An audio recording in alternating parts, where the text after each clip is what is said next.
Шалқар ауданының жастары халқымыздың әйгілі күйші композиторы Қазанғап Тілепбергенұлының зиратына барып, баба рухына тағзым етті. Зират айналасын қоқыстан тазартты. Қасиетті орынды күтіп ұстау, оны тазалау бүгінгі жас буынның парызы.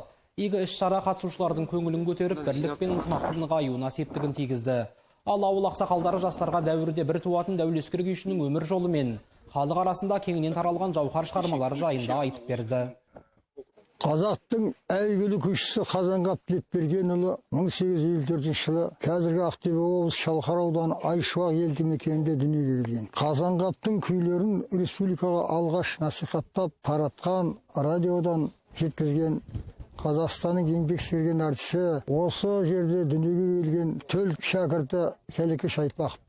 Ал академик Ахмет Жұмановтың ғасырлар берес кітабында Қазанғап туралы айтылған, жазылған. Ал Қазанғаптың күйін нотаға түсіріп, кітап етіп шығарып, қазақтың Құрманғазы атындағы ұлттық консерваториясында 20 жылдан астам сабақ беріп, таратқан Садуақас Балмағанбетов.